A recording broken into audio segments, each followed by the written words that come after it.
Welcome to Wall Street Unspun with your host, Peter Schiff. But it's a giant bubble in search of a pin, and it's going to find one. Are you confused with the ups and downs of the economy and what it means to you? Don't believe the propaganda, and that's what it is. When you're listening to an analyst on a lot of these popular financial shows, you're not getting investment advice. You're getting propaganda. Get ready to untangle the web of misinformation provided by the mainstream media. These firms are trying to sell you stocks. Their real clients, their banking clients, are trying to get rid of stock. And now, here's your host of Wall Street Unspun, the president of Euro Pacific Capital and a licensed broker with a passion for truth. It's Wall Street Unspun with Peter Schiff. Hi, everybody. Welcome. Wednesday, April 8th, 2009. Coming to you live from Connecticut on this, the first night of Passover. The number to call, 888-678-9597, 888-678-9597. I do this show live every Wednesday evening, 8 p.m. Eastern Time, 5 p.m. Pacific. You can hear the show on my website at www.europac.net and on shortwave radio 5.07 megahertz.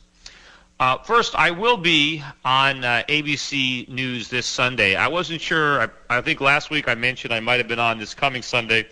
They're actually going to run it this week. So I will be on, I'm not sure the exact time, but on ABC News, Good Morning America on Sunday morning. And then I will be on again on the ABC Evening News on Sunday evening. I'm not sure if it's going to be the same footage, if they're going to play different parts of it, because we certainly talked for a long time. So who knows, but you should be able to watch me Sunday morning and on Sunday evening. And again, remember to check the website as well for updates on scheduled appearances. Although sometimes I put an appearance up there and then they cancel, as was the case this time. I was going to be on Fox Business Money for Breakfast live from Washington, D.C. They were covering an event that I was speaking at, the Institutional Investors Conference, and last minute there was an emergency conference, I guess, by Geithner or somebody at the White House, and so they sent a correspondent who was going to interview me over to the White House. So even though I had that up on the website, I did not appear on the show because there was a last-minute scheduling change. But generally, if you want to, kind of keep track of it, look on the website. Although sometimes the appearances come up last minute. I did do the Kudlow show from Washington, D.C., this week. And it's interesting, too. If you see that show, I saw it was up on YouTube already. I don't know if it's on the Europac site yet, but it's definitely up on YouTube. But again, here I was surrounded by a group of people, including Larry himself, that were convinced that a little inflation was all we need, that if the government could create just enough inflation, that's going to be the magic elixir that cures the economy. Of course, I said a little inflation is kind of like being a little bit pregnant. It doesn't really have any meaning, or it doesn't work.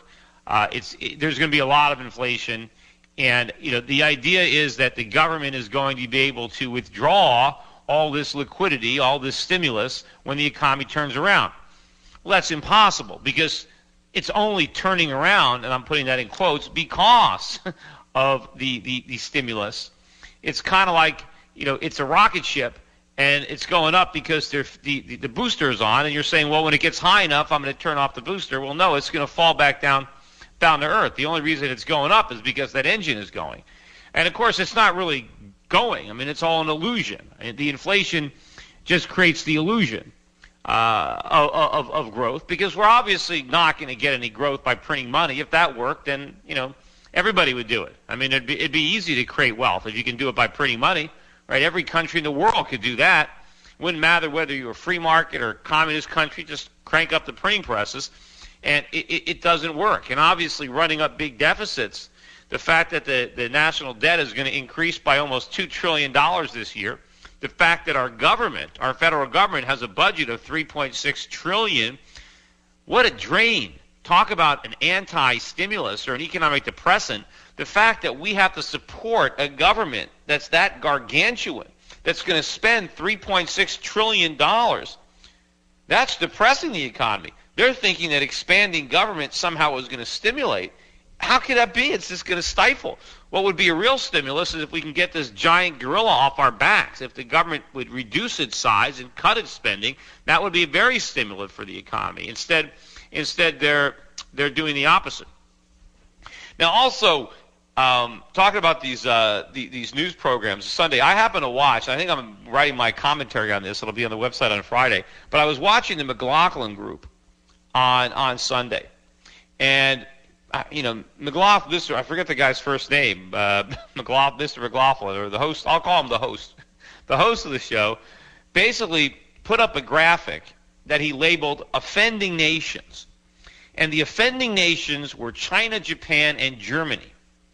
And what was their offense, right? What were they doing wrong that the host of this show labels them the offending nations? Well, what they did was they were offensive enough to run trade surpluses. And according to McLaughlin, this was the problems in the global economy. This was what was creating the problems, that these countries were stubbornly running trade surpluses and screwing everything up. And he was basically demanding, yelling, that these countries needed to adopt U.S.-style policies to encourage their citizens to take on more debt and spend more money. Now, how clueless can this guy get? But, of course, he represents, his thinking is very mainstream. I mean, first of all, why would we be encouraging Germany and Japan and China to emulate us? Look at the disaster that our policy created. The entire economic crisis is not because Germany and China spent too little. It's because Americans spent too much. We're all these toxic assets that everybody owns, why are they toxic? They're toxic because the Americans who borrowed money to buy stuff can't pay that money back. That's what makes the loans toxic. If the Americans could actually pay their mortgages or repay their car loans or their student loans, they wouldn't be toxic. So the idea that we should be telling these other countries that are doing it right that they need to start doing it wrong, it's preposterous. But if you actually think about it, first of all, how is it possible that the countries that are lending us the money can themselves decide to be borrowers instead of lenders, right? Think about it. Somebody has to lend. Everybody can't borrow, right? If the countries doing all the lending try to borrow like us, if China and Germany and Japan join America in looking to borrow money, where's that money going to come from? Are aliens going to come down from another planet and loan it to us? I mean, it's ridiculous. Everybody can't borrow. Somebody's got to save. The same thing with production. The only reason Americans can consume all this stuff is because the people in China or Germany that are making this stuff are not consuming it. We can only consume the goods that the rest of the world decides not to consume. We all can't start consuming. Consume what? If everybody in the world just stopped producing, it wouldn't work. I mean, we're on the gravy train. Everybody else can't get in the gravy train. Somebody's got to make the thing. Someone's got to run the locomotive. And, of course, the other thing that he argued, and I see people argue this all the time. I don't know if you can actually see this thing, or maybe someone wants to call in who actually saw this episode of the McLaughlin Group. It was on this last Sunday. But basically what he said is that if the Chinese would simply consume more and buy more, and if their governments pursued policies to encourage greater use of credit so that Chinese consumers can buy more stuff that they can't on credit cards like Americans, that our trade deficit would go away, because now the Chinese would be buying more, so they would be buying more of our stuff, right? Now, this is sheer nonsense. If the Chinese started to consume more, which eventually they will, they're not going to buy our stuff. I mean, what stuff is he talking about? They're not going to buy our stuff. I mean, Americans don't even buy our stuff. What is it that Americans are consuming? We're consuming Chinese stuff. And if the Chinese started to consume, they'd buy the exact same things. They would buy the stuff that they make. Right? That's what they want. What are they going to buy that we make? I mean, sure, they do buy some of our entertainment products, but they're not going to buy that from us. I mean, they knock that stuff off. I mean, you could buy movies, DVDs in China, based practically before they hit the movie theater in the United States. You could buy them in a video store in China for less than $1. So, I mean, they're not really going to buy a lot of that. I mean, what do we make? Aircraft parts? Yeah, Chinese citizens aren't going to buy that. I mean, if Chinese citizens started to spend more, what would they buy more? They'd buy more clothing. They'd buy more furniture. They'd buy more appliances. They'd buy all the stuff that they're making and shipping to us. So instead, they wouldn't ship.